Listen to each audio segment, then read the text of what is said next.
Salah satu perjuangan orang tua adalah mendoakan mereka.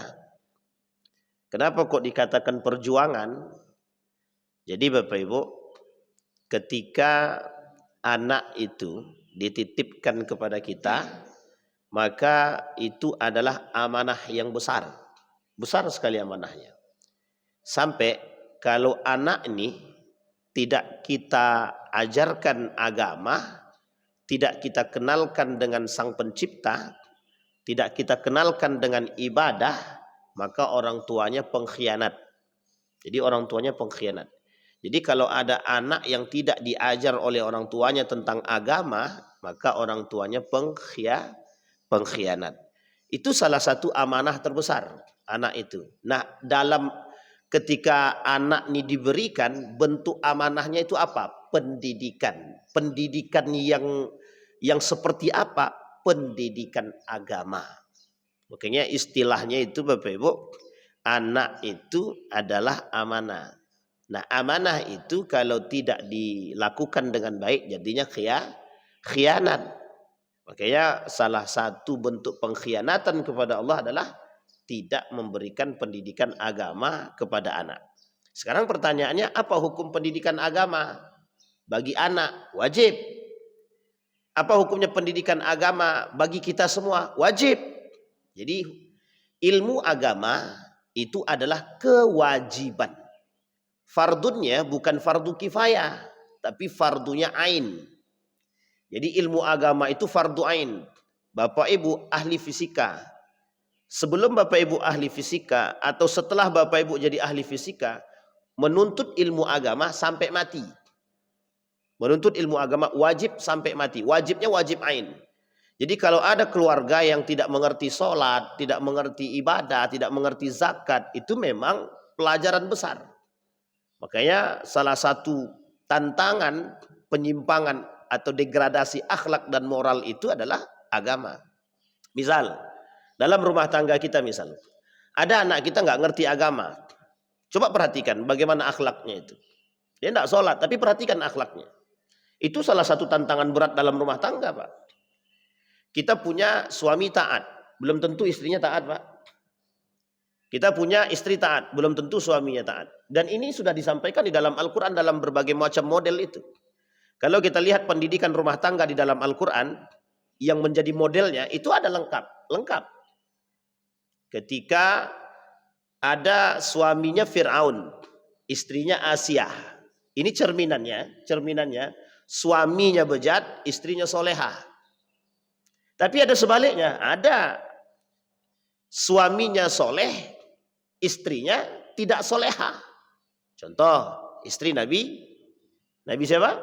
Banyak, tidak hanya Nabi Nuh saja.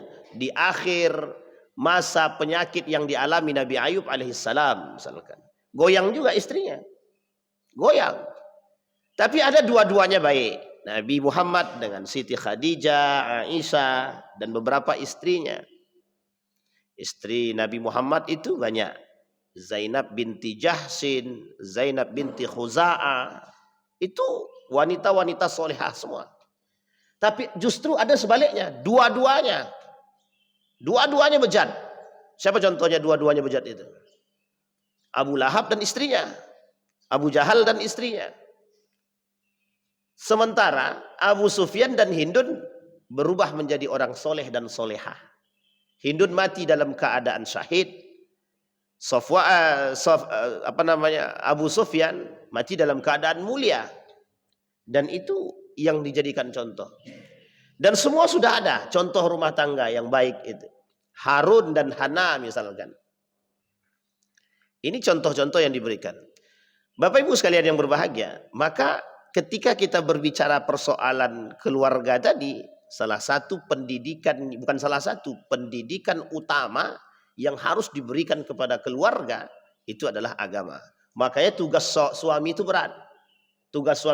Mensolehkan diri, mensolehahkan istri, mensolehahkan anak. Nah, kalau orang tuanya tidak soleh, itu tugas seorang anak. Mensolehkan bapaknya, mensolehahkan mamanya. Begitulah saling keterkaitan antara anak, bapak, dan dan ibu. Salah. Anak, bapak, ibu, ya sama lah berarti itu. Ya sudah lingkaran agak susah sedikit kan gitu. Bisa dipahami Bapak Ibu ya? Maka orang yang tidak memberikan pendidikan agama jatuhnya apa? Khianat. Khianah. Nah sekarang Bapak Ibu, kita ambil konteks terakhir tadi. Persoalan agama, itu persoalannya adalah ketika kita tidak mempelajari agama, itu cenderungnya khianat. Cenderung khianat. Kita ambil contoh. Kita ambil contoh. Bapak Ibu Muslim, tapi tidak sholat. Khianat nggak? Khianat nggak tuh? Bapak Ibu Muslim, tapi nggak bayar zakat. Khianat nggak itu? Ini kita ambil sisi akhlaknya ya. Kita ambil sisi akhlaknya. Ini belum dikaji dari sisi ancaman Allah, tapi dikaji dari sisi akhlaknya dulu. Kita Muslim, tapi kita tidak sholat. Pengkhianat. Kepada siapa kita khianat? Kepada Allah. Apa kata Allah dalam Al-Quran? وَلَا تَخُونُ اللَّهَ وَالرَّسُولِ. Jangan kalian mengkhianati Allah dan Rasulnya. Itu disepakati para ulama. Apa maksudnya? Tidak melakukan perintahnya dan tidak menjauhi larangannya. Misal, ita'atullah. Adamu ita'atillah. Adamu ita'atillah wa fi'lu nawahihillah. Tidak taat kepada Allah tapi melakukan yang dilarang oleh Allah. Contoh. Ada pelaku minum khamar. Pengkhianat enggak tuh? Dia minum khamar tapi Muslim dia. Tapi dia minum khamar. Ada orang tahu wajib sholat tapi dia tak sholat gitu. Ada orang tahu dia haram khamar tapi dia tak tinggalkan. Itu yang disebut dengan pengkhianatan. Tapi ada sisi pengkhianatan itu yang berada dalam lingkup keseharian, dalam model akhlak itu. Sama. Bapak Ibu tidak berbuat baik kepada sesama manusia, itu pengkhianat namanya. Pengkhianat itu bukan hanya manusia bermuka dua ya. Nabi bilang begini dalam hadisnya. Kata Nabi, di akhir zaman itu ada manusia unasun dzal wajhain. Unasun dzal wajhain. Manusia punya muka dua. Muka dua itu apa maksudnya? Pengkhianat. Depan baik, belakang buruk. Bisa dipahami Bapak Ibu ya? Jadi ada manusia pengkhianat itu dzal wajhain. Depan baik, belakang buruk. Itu pengkhianat juga. Dan model pengkhianatan ini banyak. Termasuk salah satunya pengkhianatan terhadap amanah. Semua yang ada di muka bumi ini bentuknya amanah. Dan itu yang harus kita emban sebagai seorang Muslim. Bapak Ibu, anak berumur 15 tahun. Mimpi basah dia. Taklif. Langsung dibebankan kepada diri dia. Hukum dosa dan pahala. Tapi sebelum dia balik, tak ada. Tidak ada pembebanan surga neraka itu tidak ada. Tapi setelah dia menjadi seorang anak yang balik, mau tidak mau, ini tugas orang tua ya, mau tidak mau, dia sudah terbebani persoalan dosa dan pahala. Artinya apa? Syariat sudah harus dilakukan. Jadi emban syariat itu dibebankan kepada siapa? Yang berakal. Makanya anak kecil tak ada. Anak kecil yang belum balik itu Bapak Ibu tidak mendapatkan beban syariat.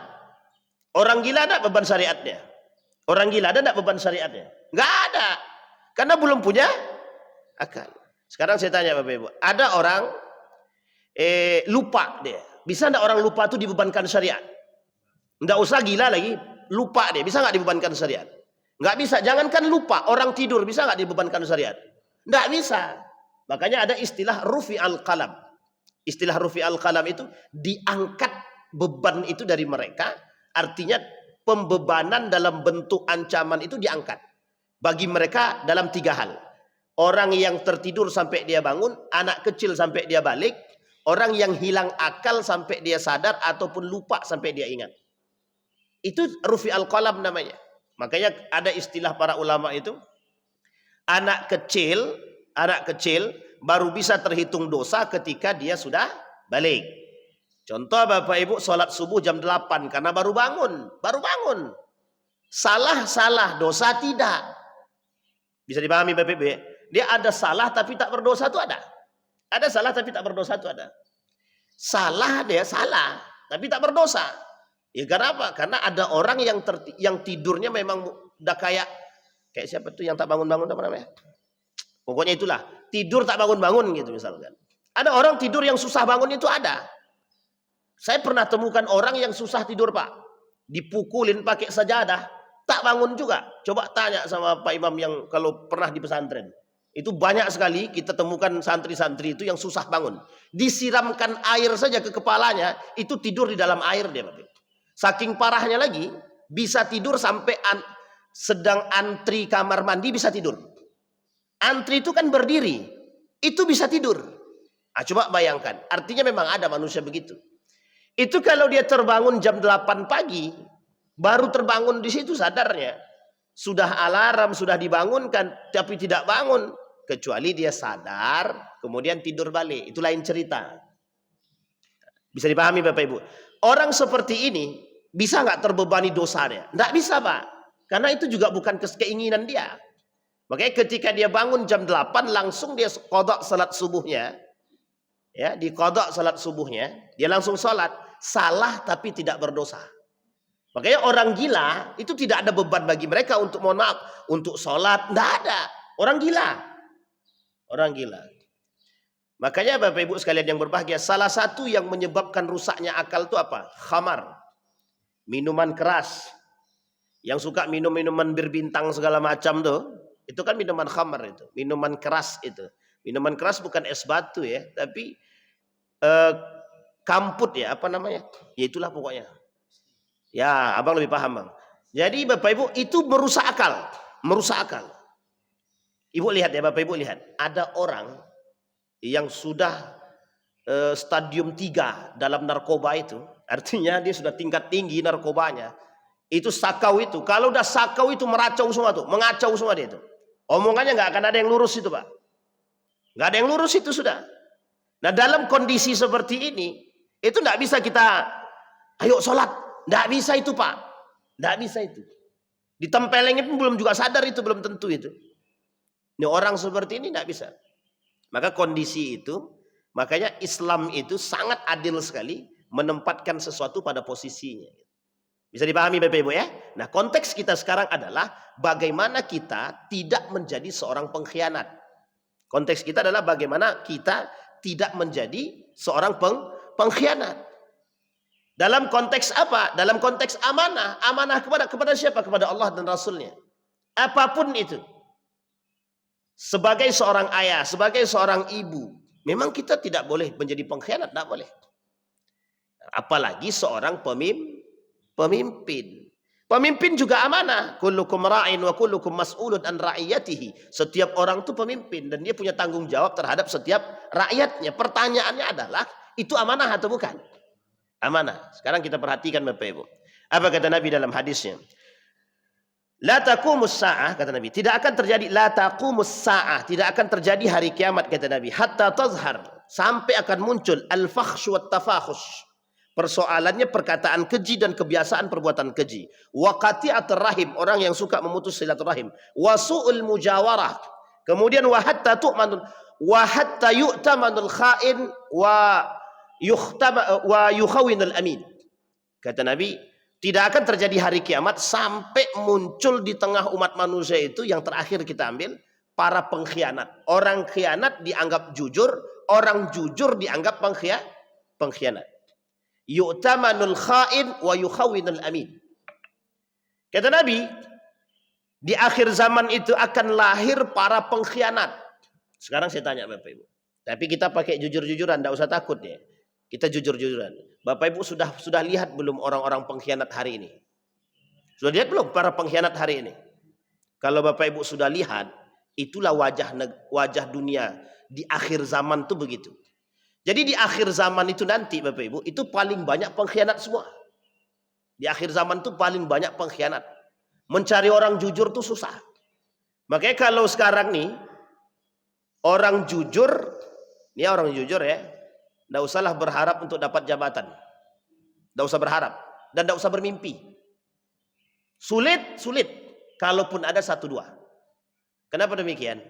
Karena, ya itu tadi. Kalau sudah satu pengkhianat, dia maunya berkawan dengan para pengkhianat. Jadi orang jujur itu hilang. Sulit. Orang-orang yang amanah itu tersingkirkan. Kenapa tersingkirkan? Ancaman. Jadi orang amanah ancaman bagi para pengkhianat. Orang pengkhianat tidak akan mungkin bisa bercampur dengan orang yang amanah. Itu tidak mungkin itu, Pak. Tidak mungkin itu. Orang amanah tidak akan mungkin berkawan dengan orang yang pengkhianat. Tidak mungkin itu, Pak. Istilah air dengan minyak tidak mungkin bisa bersatu. Tidak mungkin bisa bercampur. Nah, maka Nabi bilang dalam hadisnya, ayatul munafiq salasah. Tanda orang munafik itu ada tiga. Itu secara sifat. Secara sifat aja itu. Apa maksudnya secara sifat, Ustaz? Secara sifat tanda munafik itu tiga. Karakter hari-hari manusia ada identik dengan kemunafikan, ada tiga. Satu, kalau dia bicara dia dusta. Kedua, kalau dia berjanji dia mengingkari. Yang ketiga, kalau dikasih amanah dia. Contoh, kita ambil contoh. Ini terjadi pada masa tabi'in. Satu ketika ada seorang tujar itu atau tajir itu bisnismen lah. Artinya dia punya usaha. Dia bilang begini, ane mau pulang kampung. Dia bilang begitu, saya mau pulang kampung. Datanglah ke kawan sebelahnya. Aku titipkan uang ini kepada Anda. Tolong saya titip, nanti saya sudah balik dari kampung, nanti saya ambil lagi duit ini. Minta tolong. Kira-kira yang dititipkan ini amanah atau bukan? Amanah atau bukan? Misal saya titip sama abang nih, bang, saya titip Honda saya, bang, saya mau pulang kampung. Saya titip rumah saya, bang, saya mau pulang kampung. Bagi dia itu adalah titipan, itu adalah amanah atau bukan? Amanah. Sekarang saya tanya, boleh enggak amanah ini dipakai sama dia? Dipakai. Tidak ada akad. Kita cuma akadnya, bang, titip rumah ini, titip motor ini. Beliau cuma jawab, oke, akadnya titip. Tapi beliau di tengah titipan tersebut dipakainya tanpa sepengetahuan saya. Hukumnya haram. Hukumnya haram. Bisa dipahami? Kita ambil contoh. Ini jangan tersinggung. Bapak-bapak, ibu-ibu tak boleh tersinggung. Kalau tersinggung berarti pelaku. Itu fakta, Pak. Jadi gini, jamaah titip duit ke kita, ke masjid. Ini semua masjid di muka bumi ini. Jamaah titipkan duit. Duit yang dititipkan oleh jamaah untuk AC. Kira-kira boleh tidak kita gunakan untuk bersihin karpet? Haram, Pak, haram. Sampai kita tanya, maaf, AC-nya sudah diperbaiki. Duit ini kalau kita gunakan ke AC sia-sia. Boleh tidak kami gunakan untuk yang lain? Kata jamaah yang berinfak tadi, boleh, silakan. Baru boleh. Atau jamaahnya bilang begini, saya titipkan duit infak sedekah ini, terserah pengurus masjid mau ngapain. Kalau terserah pengurus masjid mau ngapain, dibuat untuk makan bersama, boleh nggak? Boleh, tak ada masalah. Itu tergantung pengurus masjid. Mau ditahannya, mau dipakainya untuk keperluan masjid masanya, itu silahkan, tak ada masalah. Tak ada masalah. Haruskah uang tersebut habis semua? Tak harus. Tergantung pengurus masjid. Karena akad yang kita berikan di awal itu. Berarti kalau pengurus masjidnya itu melakukan untuk perbaikan tertentu, kira-kira amanah atau tidak? Amanah. Persoalannya lain lagi kalau dipakai pribadi oleh pengurus untuk bayar hutang diri dia. Pakai dulu ya duit ini, nanti saya ganti. Ini tidak amanah. Duit anak yatim, duit masjid, duit apapun yang ditanamkan di dalam masjid nih, jangan coba-coba dipakai untuk pribadi. Itu tidak amanah namanya. Itu masalah itu. Masalah. Pertanyaannya, ada enggak ustadz yang membolehkan? Kita tidak bicara ustadz. Ada enggak ulama yang membolehkan memakai duit sesuatu yang diinfakkan baik anak yatim, duit infak sedekah, kemudian kami ganti belakangan ustadz. Sejauh jamaah tidak tahu hukumnya haram. Bisa dipahami Bapak Ibu? Sehingga tidak bisa sembarangan kita pakai duit itu. Kecuali Bapak Ibu, Ramadan itu biasanya jamaah banyak. Jamaah banyak malam hari. Ini duit kemarin kami pakai untuk kegunaannya membeli alat-alat untuk kebersihan kamar mandi. Yang semestinya dipakai untuk ini kami arahkan ke situ. Jamaah bilang tidak ada masalah. Oh, selesai urusan itu. Selesai. Jadi pahami Bapak Ibu ya, itu yang disebut dengan amanah. Jadi amanah itu sederhana tapi berat. Sangat berat sekali, sangat berat sekali. Makanya kadang saya bingung Pak, kenapa orang kok ada rebutan jadi ketua masjid gitu loh. Rebutan orang mau jadi ketua masjid itu. Dulu tak ada yang mau. Sampai susah sekali mau jadi ketua masjid, susah. Sekarang jangankan susah, yang antri banyak. Yang antri mau jadi ketua masjid itu banyak. Mungkin di sini tidak, tapi di tempat lain itu banyak Pak yang mau antri jadi ketua masjid itu. Kenapa? Rebutan. Apa masalahnya? Kok bisa rebutan? Dikiranya jadi ketua masjid itu bisa kaya. Ini bukan persoalan kaya Pak. Jadi ketua masjid itu bisa jadi tekor, ya bisa jadi juga sebaliknya kan. Jadi kalau mengharapkan kaya jadi ketua masjid ya jangan. Itu sama saja dengan mohon maaf penyimpangan amanah. Kembali kepada poin tadi. Maka kata Nabi, di akhir zaman itu begitu dia. Banyak sekali para pengkhianat itu banyak. Makanya ada, ini kita ambil contoh misalkan. Kasus Yakul misalkan. Khalil, siapa namanya? Yakut. Ya ini kita sebut aja, apa? Ini kan sudah umum, bahasa ini sudah umum. Kayak Yakut begitu misalkan. Itu kan pengkhianat nggak tuh? Itu pengkhianat negara itu. Itu bukan hanya pengkhianat negara, Pak. Itu pengkhianatan terhadap agama dan sangat berkhianat kepada Allah dan Rasulnya. Coba bayangkan, berapa banyak manusia yang tersiksa dengan kasus kuota haji itu. Yang harusnya dia dapat haknya untuk berangkat, dijualnya ke orang lain. Kan kacau tuh. Dengan harga yang fantastis Pak. 2 triliun duit itu semua. Coba bagi 2. Astagfirullah itu. Na'udzubillah summa na'udzubillah gitu loh. Tapi kan kayaknya sih enggak sendiri itu. Kalau sendiri kan sayang. Cuman yang masuk nggak tahu bisa sendiri atau rame-rame itu kita nggak tahu juga gitu. Bisa dipahami Bapak Ibu ya. Kasus Menteri Agama sebelumnya. Pokoknya yang sebelum-sebelumnya lah gitu. Korupsi Al-Quran. Coba bayangkan tuh. Itu pengkhianat gitu. Pengkhianat semua itu Pak. Makanya jangan sesekali kita berani mengkhianati orang. Masalah kita sekarang memang itu. Kenapa Ustadz kok banyak sekali manusia pengkhianat sekarang? Kita tidak bisa katakan mengapa. Karena itu sudah sunnatullah, artinya Nabi sudah katakan dan pasti terjadi akan banyak manusia-manusia pengkhianat di akhir zaman. Yang harus dijaga itu diri kita. Apakah kita menjadi pengkhianat atau tidak, itu menjadi masalah. Bisa dipahami Bapak Ibu ya. Nanti Bapak Ibu, kondisi dunia nih di akhir zaman itu semuanya pengkhianat. Mayoritas banyak pengkhianatnya, paling banyak munafiknya. Di tengah banyaknya munafik dan pengkhianatan itu ada satu sikap yang harus dilakukan oleh seorang yang beriman. Apa itu? As-sabru 'alal khiyanati. Bersabar atas pengkhianatan yang dilakukan oleh manusia. Itu ketika sudah semuanya berkhianat. Sudah susah kita mencari yang jujur itu siapa, yang amanah itu siapa, susah sangat. Sangat susah sekali.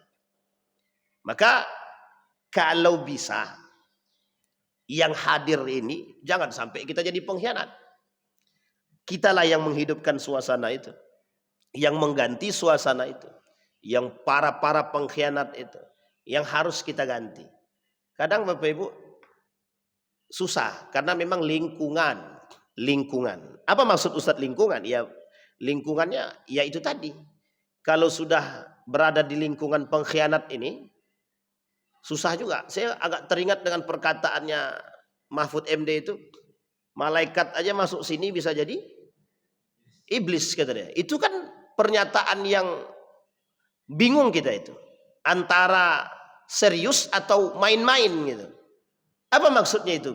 Ketika beliau mengatakan malaikat aja yang masuk bisa jadi iblis. Paham maksudnya Bapak Ibu? Siapapun orang yang beriman yang kuat masuk ke dalam itu pun bisa. Itu bahasanya. Pun bisa tergelincir dalam pengkhianatan. Jadi Bapak Ibu sekalian yang berbahagia, kita kembalikan. Asas dasarnya adalah kita itu berkhianat kepada Allah dan Rasulnya. Maka Bapak Ibu sekalian yang berbahagia, kita tidak dibenarkan berkhianat kepada Allah dan Rasulnya. Kemudian muncul pertanyaan, apakah khianat itu bagian daripada dosa besar? Imam Zahabi dalam kitabnya Syamsuddin Az-Zahabi, judul kitabnya Kabair. Kabair itu artinya dosa-dosa besar. Apa kata Imam Az-Zahabi? Masuk dalam kategori dosa besar. Pengkhianat itu masuk dalam kategori dosa besar. Orang yang berkhianat terhadap Allah dan Rasulnya itu dosa besar. Kita ambil contoh. Ada orang tidak sholat, khianat dia sama Allah dan Rasulnya. Kira-kira meninggalkan sholat itu dosa besar atau dosa kecil? Dosa besar. Orang tidak mau membayar zakat, dosa besar atau dosa kecil? Orang tidak mau berpuasa, tahu dia kewajiban puasa, dia tidak berpuasa, dosa besar atau dosa kecil? Bisa dipahami Bapak Ibu ya? Itu masuk dalam pengkhianatan. Berkhianatnya kepada Allah Subhanahu wa taala. Kira-kira berat apa tak berat tuh? Jadi yang kita bingungkan, mengapa orang berlomba-lomba ingin mencari amanah, sementara potensi penyimpangan penyimpangan amanah tersebut besar, dan potensi menjadi orang yang amin itu jaga sulit, karena bisikan kiri dan kanan, depan belakang. Dia harus istiqamah melawan sistem yang terbentuk. Jadi istilahnya begini, sistem ini dibentuk menjadi para pengkhianat semua. Jadi sistem ini dibentuk. Sistem ini dibentuk sebagai seorang pengkhianat. Jadi dalam lingkaran pengkhianatan gitu. Muncul Bapak Ibu satu orang muncul di tengah-tengah itu yang sangat amanah. Kira-kira yang semua ini, yang para pengkhianat ini jadi amanah, atau yang amanah satu orang ini jadi pengkhianat? Ini lingkaran pengkhianat semua. Datang satu orang baik, masuk dia dalam lingkaran pengkhianat tadi. Kira-kira yang satu orang ini, yang amanah ini jadi pengkhianat, atau para pengkhianat ini jadi amanah?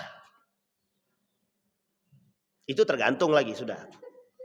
Tergantung kekuatan. Tergantung kekuatan dan usaha. Kalau kuat dia, Nabi misalkan. Nabi karena dia Nabi Ustadz. Ya, kita paham juga kalau itu Nabi. Nabi Muhammad SAW berada di kota Mekah. Semuanya mayoritas pembenci Islam. Maka Islam minoritas. Minoritas berada di antara makhluk yang mayoritas. Apa yang dilakukan oleh Nabi? Yang dilakukan oleh Nabi apa? Apakah Nabi merubah semua orang kafir Quraisy itu menjadi muslim? Atau Nabi berhijrah bersama para kaum muhajirin? Hijrah. Yang pertama, Nabi suruh para Ja'far bin Abi Thalib membawa rombongan hijrah ke Habasyah, Najasyi, Raja Najasyi. Yang kedua, hijrahnya Utsman ibn Affan bersama para sahabat ke Madinah. Jadi Utsman ibn Affan sudah duluan hijrah dia, baru Nabi belakangan. Kemudian Nabi datang dengan rombongan yang lain. 3 kali hijrah. Ada 3 kali hijrah. Pertanyaannya adalah, apakah orang kafir Quraisy langsung masuk ke dalam Islam semua? Tidak. Apakah Nabi bisa merubah mereka? Tidak. Maka salah satu cara Nabi agar orang-orang yang sudah masuk Islam ini bertahan dan tidak terkontaminasi kepada kembalinya mereka ke jahiliyah, hijrahlah. Sama Pak, sama. Kalau dalam lingkaran para pengkhianat, cuma ada 2 kemungkinan. Kalau kita tidak mampu merubah mereka menjadi amanah, maka kita yang harus keluar daripada lingkaran tersebut. Kenapa? Kalau kita tidak keluar, kita yang jadi pengkhianat. Itu jelas itu. Makanya istilah hadis Nabi itu jelas. Kata Nabi, duduk dengan orang penjual parfum, kecipratan wanginya. Duduk dengan peminum khamar, 1 tidak minum, 2 masih belum minum, 3 masih belum minum, 10 kali kita duduk di situ, jangankan minum, kita jadi penjualnya. Bisa dipahami Bapak Ibu ya. Jadi kemungkinan itu terjadi. Maksudnya apa? Dalam lingkup kehidupan kita keseharian itu ada beberapa kemungkinan. Maka Bapak Ibu, kemungkinan itu apa? Kalau kita tidak mampu merubah pengkhianatan yang dilakukan oleh masyarakat, setidaknya kita menjadi orang yang, mohon maaf, meminimalisir ke pengkhianatan tersebut. Itu tugas kita Pak, tugas kita bersama. Ustadz, di lingkungan kami ini misalnya contoh saja, jangan dibawa serius. Contoh di lingkungan kami ini Ustadz, banyak pengkhianatnya. Kalau kita mampu merubah sikap itu, kalau kita mampu, dia memang merubah ini perlu kelompok, tidak sendiri. Kalau sendiri kita nggak kuat. Kita ambil contoh, sekarang itu banyak sekali pengkhianatan yang terjadi di muka bumi ini. Saya tak katakan Indonesia ini berkhianat kepada Palestina, tidak. Saya tak katakan demikian. Tapi yang kita khawatirkan, kita terjebak dalam pengkhianatan terhadap saudara kita sesama muslim. Dengan kasus BOP, tahu Bapak Ibu BOP ya? Board of Peace, perdamaian untuk Palestina dengan Israel. Yang kita khawatirkan, kita terjebak dalam pengkhianatan terhadap sesama saudara muslim. Itu yang kita khawatirkan, Pak. Yang kita khawatirkan di situ. Nah, ini kan kondisinya dunia global, Pak. Benar. Apalagi dalam lingkup yang kecil. Di sisi mata dunia hari ini, pengkhianatan itu sudah merajalela. Maka ketika kita bawa ke dalam kasus yang ruang lingkupnya yang lebih kecil, itulah yang menjadi persoalan kita, bahwa kehati-hatian terhadap sesuatu yang Allah berikan kepada kita. Sampai di sini bisa dipahami Bapak Ibu?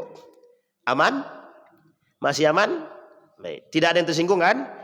Jangan sampai tersinggung Bapak Ibu, bahaya nih. Tak balik saya nanti. Baik, bahaya khianat. Satu, masuk dalam kategori nifaq, munafik. Ayatul munafik salasa. An Abi Hurairah radhiyallahu an, kata Nabi dalam hadisnya Abu Hurairah itu, ayatul munafik 3. Tanda orang munafik itu 3. Idza haddatsa kadzaba wa idza wa'ada akhlafa wa idza wa'ada akhlafa wa idza tumina khan. Bicara dia dusta, berjanji dia ingkar, dikasih amanah dia dusta. Sekarang kita perhatikan. Berapa banyak orang-orang yang bersumpah atas nama Allah? Berapa banyak orang-orang yang bersumpah atas nama Allah? Kami akan menjunjung tinggi agama dan nilai-nilai agama. Kami akan membuat mensejahterakan, menjunjung tinggi, mengangkat derajat masyarakat. Duduknya hilang semua. Ya, tapi saya tak kata mereka pengkhianat ya. Baik, itu yang pertama. Yang kedua, orang yang khianat itu no iman. Tidak punya iman. La imana liman la amanatalah. Waladina liman la ahdalah. Kata Nabi dalam hadisnya itu, tidak termasuk orang beriman yang tidak amanah. Tidak amanah berarti khianat. Tidak amanah berarti khianat. Kata Nabi, tidak beriman seseorang itu kalau dia menjadi seorang pengkhianat. La imanalah. Parahnya lagi kata Nabi, kalau ada yang sebanding dan sama dengan perbuatan tersebut, ladinalah. Dia tak punya agama. Makanya Bapak Ibu, agama itu disebut oleh Nabi dalam hadisnya itu nasihat. Ad-din an-nasihah. Itu Imam Nawawi merangkum itu di dalam kitabnya Arba'in Nawawi. Ada 40 hadis Imam Nawawi itu dirangkum di situ.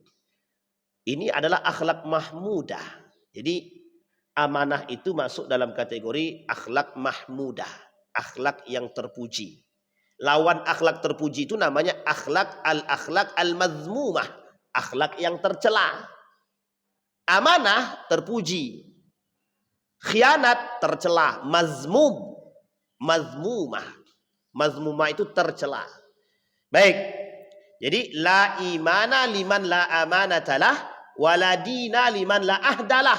Tidak punya iman seseorang itu kalau dia berkhianat. Berarti Ustaz, orang-orang koruptor yang sholat itu tidak punya iman. Kalau dia punya iman, dia nggak mungkin korupsi itu mesti. Paham itu Bapak Ibu ya? Bisa kita pahami ya? Misal kita contohkan. Korupsi MBG misalkan, kalau ada yang korupsi MBG misalkan, itu mesti tidak punya iman. Apalagi kalau korupsi dana bantuan sosial, bansos misalkan. Kalau aja nih, kalau mereka korupsi, berarti la imanalah, tidak punya iman mereka. Tapi Ustaz, mereka sholat Ustaz. Sholat itu belum tentu menjadikan tolak ukur dia sebenarnya. Kenapa? Karena kita nggak tahu sholatnya gimana. Banyak orang sholat pencitraan itu banyak. Bapak Ibu tidak perlu sebut itu banyak kita. Besok kalau mau lihat orang-orang yang sholatnya pencitraan, tengoklah ketika pilkada, pilpres, pileg, banyak sekali. Yang tak pernah sholat pun bisa masuk masjid. Coba bayangkan tuh. Yang tak pernah sholat aja bisa masuk masjid. Bayangkan itu. Ini ada kasus Pak, ini kasusnya fakta, nyata. Karena ini di tempat saya. Kasusnya di tempat kami. Jadi ketika mau pemilihan ketua masjid, Itu makhluk-makhluk yang tidak pernah ke masjid itu penuh masjid itu, Pak. Saya bilang, ini kok orangnya ada semua. Padahal tidak pernah ke masjid. Setelah pemilihan, tidak ada orang itu lagi. Nah, coba bayangkan Bapak Ibu.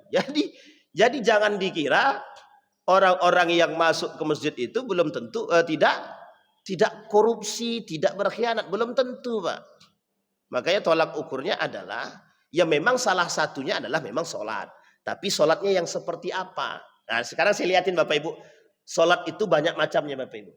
Kita ambil contoh ya. Allah bilang dalam Al-Quran, wa idza qamu ilas salati qamu kusala. Ada orang sholatnya main-main. Bapak Ibu tahu enggak ayat itu untuk siapa? Ayat itu untuk orang munafik. Sholatnya main-main. Main-main di sini itu diartikan panjang. Apa maksudnya main-main itu? Satu, dia sholatnya bukan untuk Allah. Makna pertama. Yang kedua, dia sholat masuk ke dalam masjid itu bukan untuk Allah, tapi untuk pamer, untuk unjuk, untuk bermegah-megahan. Itu sudah disebutkan dalam hadisnya. Yadkhulunal masajida wa la yusalli fihi bal yatabahah, gitu deh. Dia masuk ke dalam masjid bukan untuk Allah, bukan untuk sholat, tapi untuk bermegah-megahan, untuk pamer dan lain sebagainya. Nah, ini jangan sampai ibu-ibu masuk ke masjid bawa emas, sengaja disingsingin tangan sini.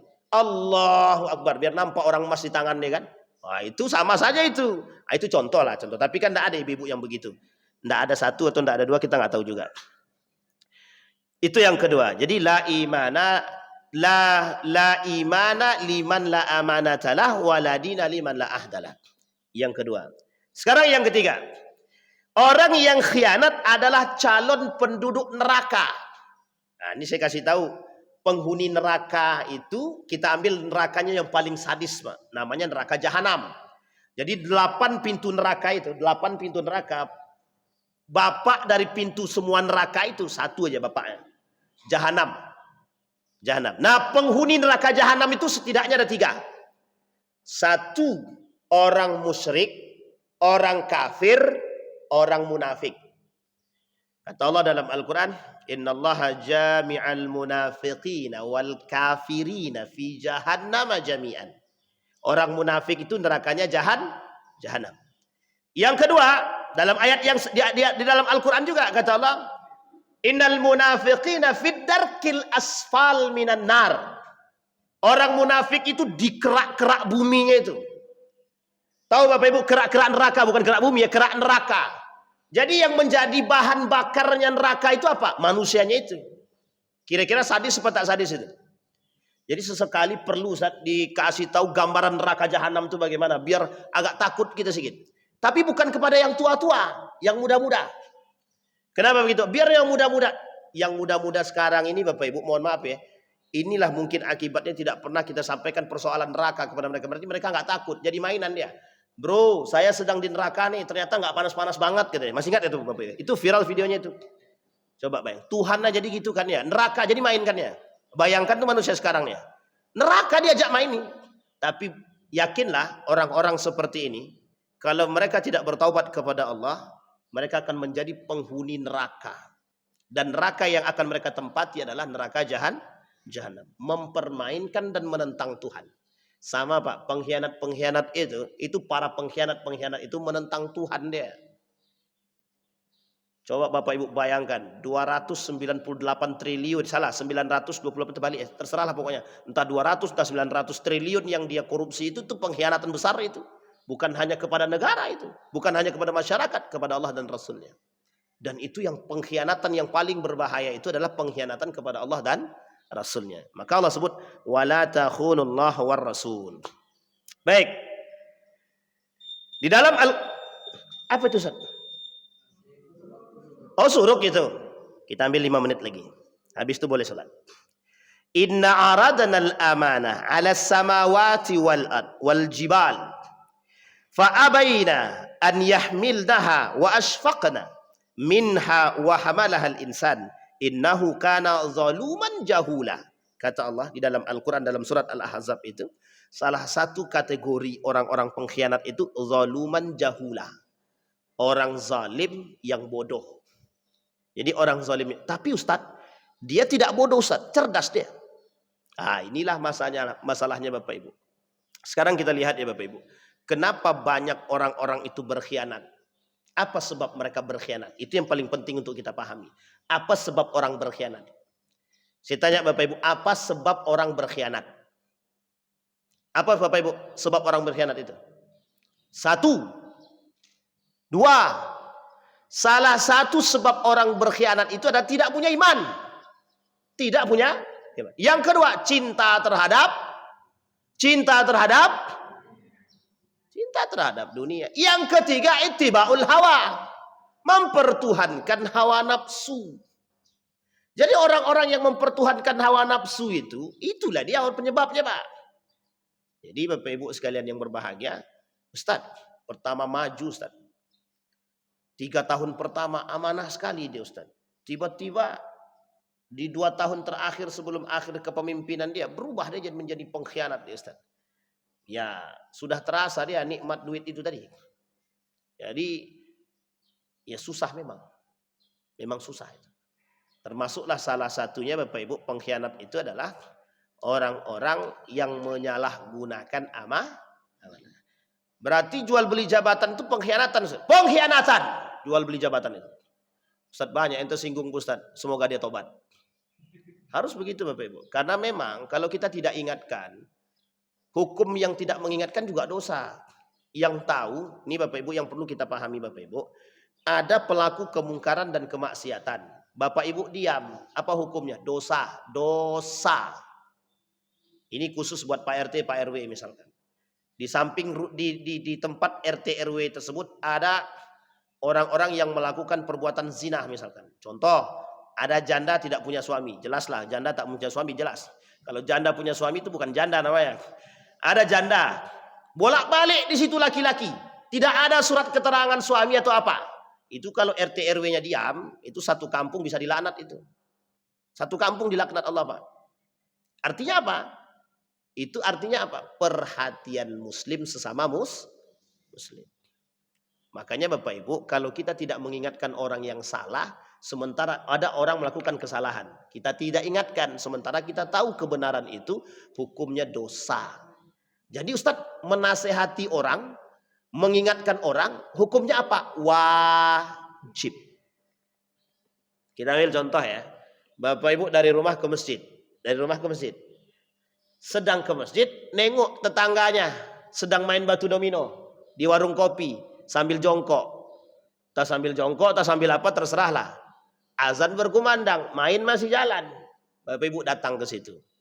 Bro, kalau mati masuk neraka loh. Gituin Pak. Biar sekali-sekali sadar dia. Tapi marah dia Ustaz. Lebih baik dia marah daripada tidak kita ingatkan sama sekali. Tapi kalau bisa dengan cara yang baik, itu lebih baik daripada batu domino melayang. Ayo bang, kita ke masjid. Ayo bapak-bapak kita ke masjid. Jangan juga nongkrong nih, udah maghrib. Jangan nongkrong dulu. Nanti setelah sholat mau nongkrong lah lagi. Jangan juga kalau bisa. Tapi kalau memang mau begitu pun tak ada masalah. Kadang Bapak Ibu di samping masjidnya main batu dominonya. Judinya samping masjid. Nah, ini masalahnya. Di samping masjid justru dijadikan ladang jual beli narkoba, judi, di situ pula segala macamnya. Ini butuh perhatian. Jadi kalau kita acuh dengan keadaan, dengan kemungkaran, maka wajar kalau kemungkaran itu merajalela. Kita ambil contoh.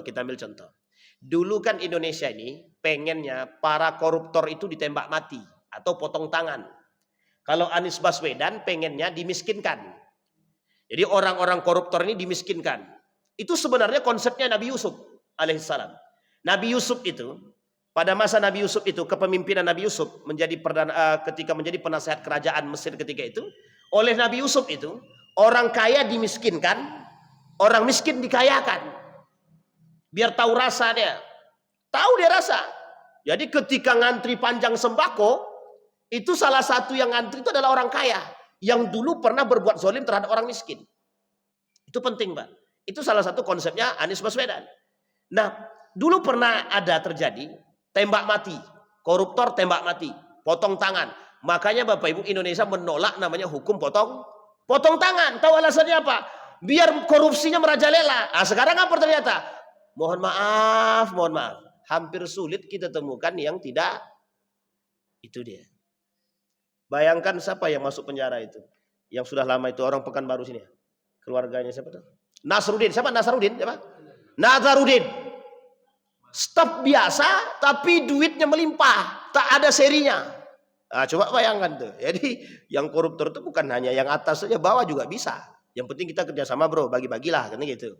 Bisa dipahami Bapak Ibu ya. Ini yang disebut dengan struktur. Itulah pengkhianatan itu kalau sudah terstruktur ya sulit bagi kita untuk membersihkan. Artinya Bapak Ibu, kita yang harus punya perhatian terhadap kondisi-kondisi kemungkaran dan kemaksiatan. Nah, sebagai nasihat bagi kita semua, sebagai penutup, Bapak Ibu sekalian yang berbahagia, yang pertama, orang yang tidak berkhianat itu adalah akhlak mahmudah. Jangan kita menjadi salah satu di antara orang-orang yang dikatakan Nabi sebagai penghuni akhir zaman, para pengkhianat dan orang-orang munafik. Yang kedua, orang pengkhianat itu masuk dalam kategori dosa besar dan munafik. Salah satu penghuni akhir zaman selain dari orang kafir adalah orang munafik. Yang ketiga, salah satu perbuatan yang baik ketika berhadapan dengan orang-orang pengkhianat ini, jika semua pengkhianatan itu sudah nampak, maka bersabarlah alal khianati, atau beruzlahlah. Arti beruzlah itu kita memisahkan diri daripada para pengkhianat-pengkhianat tersebut. Yang ketiga, yang keempat, lakukanlah sebaik mungkin amanah yang kita berikan. Orang yang berpegang teguh dengan amanahnya itu adalah orang-orang yang dijanjikan surga oleh Allah Subhanahu wa taala. Yang terakhir Bapak Ibu, orang yang mati dalam keadaan memegang amanah, dia mati dalam keadaan kemuliaan. Jadi jangan sia-siakan kemuliaan yang Allah berikan kepada kita. Kalaupun kita mati dalam keadaan memegang kemuliaan, mati dalam memegang amanah, kejujuran, mati dalam keadaan mulia. Akramahullahu ta'ala bimautihi. Maka Allah memuliakan dia dalam kematian dia menjadi orang yang mulia. Dan kelak akan diingat sepanjang zaman. Dia sama-sama diingat. Yang pengkhianat juga diingat, yang baik juga diingat. Cuma Bapak Ibu pilih mana? Diingat baik apa diingat buruk?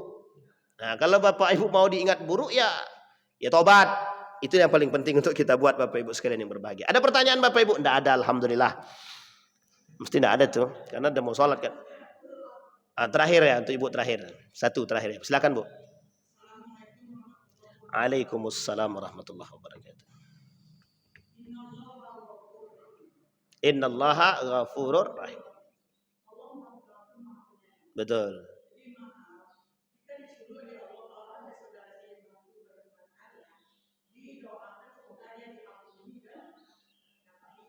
Mm-mm.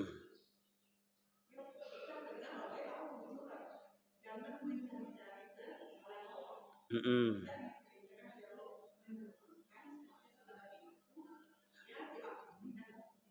Mm-mm. Mm-mm. Pertanyaannya?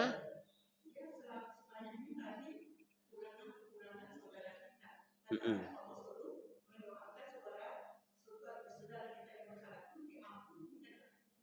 Baik, saya jawab. Di dalam Al-Quran itu, persoalan Ghafurur Rahim itu adalah sifatnya Allah. Sifatnya Allah. Tetapi penyebab kemungkaran itu, Allah binasakan semua orang-orang di muka bumi ini, termasuk kaum Tsamud, Ad, Madian, itu sebab karena kenifakan mereka dan kemunafikan mereka kepada Allah. Pertanyaannya adalah, kata Hudzaifah ibnul Yaman, bagaimana Anda tahu kemunafikan seseorang sementara Anda tidak mau cari tahu? Hudzaifah itu termasuk sahabat Nabi yang bertanya kepada Nabi tentang dosa, bukan bertanya kepada Nabi tentang pahala. Di antara semua sekian banyak sahabat Nabi, Hudzaifah bertanya begini. Kata Hudzaifah, "Ya Rasulullah, apa itu dosa? Ya Rasulullah, apa itu maksiat? Ya Rasulullah, apa yang disebut dengan du'atun ila abwabi jahannam?" Sekarang saya tanya Bapak Ibu, saya tanya sama Bapak Ibu. Seberapa banyak kajian di Pekanbaru ini tentang sholat, fikih sholat, fikih ibadah? Hampir semua masjid tentang fikih sholat. Pertanyaannya coba cari satu masjid saja tentang fikih jihad. Ada persoalan fikih jihad? Sekarang saya tanya yang kedua. Di mana masjid di Pekanbaru ini yang membahas tentang fikih persoalan kemungkaran dan kemaksiatan. Salah satu sebab tersebar luasnya kemungkaran itu karena apa? Diamnya orang-orang soleh. Mawardi Muhammad Saleh, Dr. Mawardi Muhammad Saleh, Mufti Pekanbaru. Apa kata dia?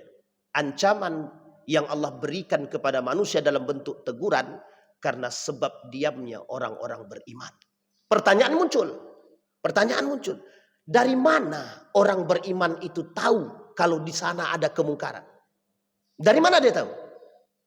Kalau dia tidak tahu, apa yang mau kita buat? Mohon maaf. Pernah Bapak Ibu cek di sekeliling rumah tangga Bapak Ibu? Apakah ada pelaku zina di situ? Apakah ada pelaku narkoba di situ?